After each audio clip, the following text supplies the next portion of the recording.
अस्सलाम वालेकुम स्टूडेंट्स, हाफिज़ नबील अहमद हियर। आज हम बिज़नेस टैक्सेशन का जो चैप्टर है ऑफेंसेस एंड पनिशमेंट, उसमें जो ऑफेंसेस एंड पनिशमेंट से रिलेटेड टॉपिक था पेनल्टीज़ वाला, उसको हम डिस्कस कर चुके हैं। आज हम इसी चैप्टर का जो सेकंड पार्ट है, second half, important imprisonment and prosecution, इसको डिस्कस करेंगे।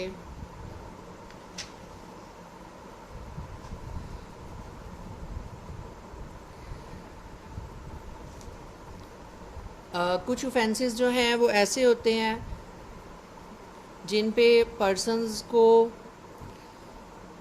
कैद की सज़ा या फर्दर फ़ाइन जो हैं वो भी किए जाते हैं। Prosecution for non compliance section 191।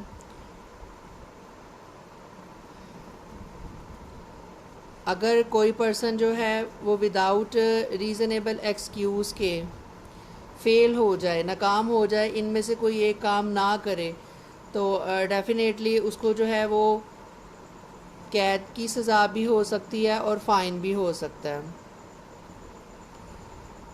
अगर उसे नोटिस सर्व किया गया है रिटर्न फर्निश करने का, रिटर्न सबमिट करने का, वेल्थ स्टेटमेंट सबमिट करने का, और उसने नहीं की, एडवांस टैक्स पे करना था उसने नहीं किया, टैक्स डिडक्टेड एट सोर्स करना था और उसको कमिश्नर ऑफिस में जमा करवाना था, अगर इन दोनों में से कोई भी एक काम नहीं किया,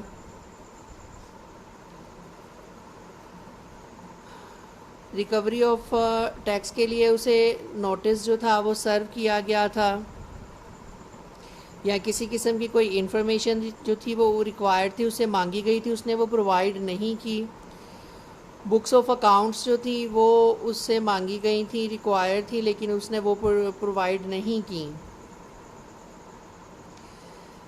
टैक्स अथॉरिटीज़ जो थी उनको उनकी ड्यूटीज़ फुलफ़िल करने के लिए अकॉर्डिंग टू लॉ जो रिक्वायर्ड थी फैसिलिटीज़ और असिस्टेंस वो प्रोवाइड नहीं की गई, और विदाउट नोटिस जो है वो पाकिस्तान से बाहर किसी भी कंट्री में विदाउट नोटिस ट्रैवल किया, और अथॉरिटीज़ जो है उनको किसी भी किस्म की कोई भी रिसीट्स या पेमेंट से रिलेटेड जो स्टेटमेंट्स वगैरह चाहिए थी वो प्रोवाइड नहीं की गई। अगर इनमें से कोई भी एक काम जो है उसे करने के लिए कहा गया था उसने नहीं किया, देन अब उसे 1 साल के लिए सज़ा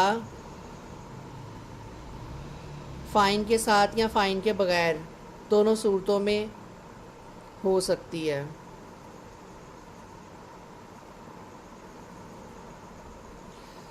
और अगर एक दफ़ा वो ये सब काम जो रिक्वायरमेंट उसको करने को कहा गया था वो उसने नहीं की और उसको एक दफ़ा फ़ाइन या फ़ाइन के बगैर सज़ा हो गई है, अगेन उसको एक और मौका दिया गया है, लेकिन वो फिर भी रिकॉर्ड्स इंस्ट्रक्शंस जो हैं उनको फुलफ़िल नहीं कर सका, तो डेफ़िनेटली अब उसको 50,000 रुपीज़ जो है वो फ़ाइन, 50,000 रुपये तक जो है फ़ाइन, और 2 साल कैद की सज़ा या दोनों सज़ाएं इकट्ठी उसे सुना दी जाएंगी। Prosecution for false statement section 192। जब कोई पर्सन जो है वो फॉल्स स्टेटमेंट जो है डॉक्यूमेंट की वेरिफिकेशन के अंदर, रिटर्न के अंदर अगर साइन सबमिट करवा देता है तो उसको 3 साल कैद की सज़ा या 1 लाख रुपया जुर्माना या दोनों सज़ाएं हो सकती हैं। Prosecution for concealment of income section 192A। अगर किसी भी पर्सन ने कोई इन्फॉर्मेशन जो है वो छुपाई है या जो इन्फॉर्मेशन प्रोवाइड करने वाली थी वो प्रॉपर्ली प्रोवाइड नहीं की, तो उसको 2 साल तक जो सज़ा है विद फ़ाइन या विदाउट फ़ाइन हो सकती है। Prosecution for failure of maintenance of record, section 193। अगर एक पर्सन जो है वो जानबूझ के रिकॉर्ड मेंटेन नहीं कर रहा, देन उसको 50,000 रुपीज़ फ़ाइन, 2 साल तक कैद या दोनों सज़ाएँ इकट्ठी भी हो सकती हैं। और अगर उसने ऐसा जानबूझ के नहीं किया तो उसको 50,000 रुपये तक जो है वो फ़ाइन हो सकता है। उस पर सज़ा इम्प्रिजनमेंट जो है वो कोई नहीं है। Prosecution for improper use of national tax number card.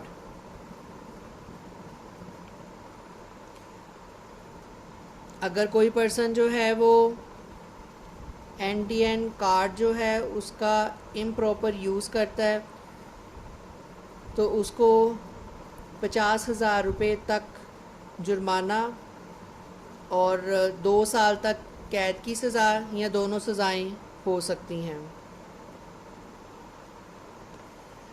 Prosecution for making false statement. अगर किसी पर्सन ने मिस स्टेटमेंट जो है वो प्रेजेंट की है और उसने ये जानबूझ के किया है या लापरवाही में उससे हो गया, तो उसको 2 साल तक की सज़ा, फ़ाइन या दोनों सज़ाएं हो सकती हैं। और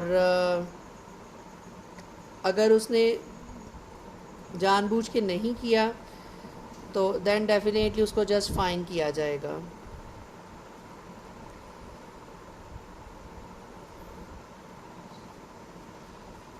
सम other prosecution under section 196। Under section 196 prosecution for obstructing a tax officer. अगर कोई पर्सन जो है वो टैक्स ऑफिसर को उसकी ड्यूटीज़ परफॉर्म करने से रोकता है तो उसको फ़ाइन किया जाएगा या 1 साल की कैद की सज़ा या दोनों सज़ाएं दी जा सकती हैं। Under section 197 where the owner of the property और हिज एजेंट, या तो प्रॉपर्टी का ओनर या उसका कोई भी एजेंट जो है वो प्रॉपर्टी को टैक्स रिसिट से सेव करने के लिए या कमिश्नर नोटिस से सेव करने के लिए प्रॉपर्टी को सेल कर देता है, लीज़ पे दे देता है, या कोई भी किसी भी किस्म की कोई भी प्रॉपर्टी के साथ जो है वो अटैचमेंट वगैरह करता है, तो डेफिनेटली उसको 3 साल की सज़ा, 1 लाख रुपए जुर्माना या दोनों सज़ाएं जो हैं वो दी जा सकती हैं। Prosecution for disclosure of unauthorised information by a public servant. अगर कोई सरकारी मुलाजिम है और उसके जो एसेट्स हैं वो डिस्क्लोज़ हुए हैं, तब उसको 6 महीने तक की सज़ा, जुर्माना या दोनों सज़ाएं दी जा सकती हैं। Prosecution of abatement, section 199। अगर कोई पर्सन जो है वो किसी दूसरे पर्सन को उकसाने में, उसकी मदद करने में किसी भी तरह की फॉल्स स्टेटमेंट में मुलविस है, फॉर एग्ज़ाम्पल एक पर्सन जो है वो अपने दूसरे फ्रेंड की जो है वो मदद कर रहा है फॉल्स स्टेटमेंट बनाने में, या उसको गाइड कर रहा है या उसको उकसा रहा है कि नहीं तुम अपने ये एसेट्स वगैरह शो ना करो बल्कि ये छुपा लो, गवर्नमेंट को कौन सा पता चलना है, टैक्स अथॉरिटीज़ जो है उनको तो पता ही नहीं चलेगा, उनके पास तो इन्फॉर्मेशन ही नहीं है, तो तुम ये एसेट डिक्लेयर ना करो, इसके ऊपर तुम्हें टैक्स भी नहीं देना पड़ेगा। तो अगर तो कोई पर्सन जो है वो इस किस्म की किसी भी एक्टिविटी में इन्वॉल्व है तो दैन डेफिनेटली उसको 3 साल तक की सज़ा, जुर्माना और दोनों सज़ाएं हो सकती हैं। और एक जो इम्पॉर्टेंट पॉइंट है जिसको अंडर कंसिड्रेशन रखना है, ये ऊपर जितने भी पॉइंट हमने डिस्कस किए हैं ये सारे के सारे हमने इंडिविजुअल्स के लिए डिस्कस किए हैं। लेकिन अगर इनमें से कोई भी ऑफेंस जो है जो हमने डिस्कस किए हैं, अगर कोई कंपनी या एसोसिएशन ऑफ पर्सन जो है वो करते हैं तो डेफिनेटली कंपनी में अगर ये ऑफेंस हुआ है तो उसका जो प्रिंसिपल ऑफिसर है, डायरेक्टर है, जनरल मैनेजर है, कंपनी सेक्रेटरी है और अदर कोई भी जो सिमिलर ऑफिसर है वो इसके लिए रिस्पॉन्सिबल होगा और उसी को ही सज़ा दी जाएगी। और अगर ऑफेंस जो है वो एसोसिएशन ऑफ पर्सन में हुआ है तो जो एसोसिएशन ऑफ पर्सन के मेंबर हैं वो इस ऑफेंस के लिए जो है वो फ़ाइन पे करेंगे और उनको सज़ा होगी। लेकिन अगर ये जिन पर्सन का हमने जिक्र किया, principal officer, director general, general manager, company secretary और other similar officer, member of association of person, अगर ये ऑफेंस जो है वो उनके मर्ज़ी के या उनके इल्म में लाए बगैर किया गया तो डेफिनेटली इनमें से कोई भी पर्सन जो है वो रिस्पॉन्सिबल नहीं होगा। जिस पर्सन ने वो डेलिब्रेटली किया है वो पर्सन ही इसके लिए जो है वो रिस्पॉन्सिबल होगा और उसी को ही पनिशमेंट और फ़ाइन, इम्प्रिजमेंट की सूरत में और फ़ाइन की सूरत में फेस करने पड़ेंगे। जी, ये था हमारा आज का लेक्चर जिसमें हमने इम्पोर्टेंट इम्प्रिजमेंट एंड प्रोसिक्यूशन के जो सेक्शंस थे उनको डिस्कस किया। Thank you very much. End of today's lecture.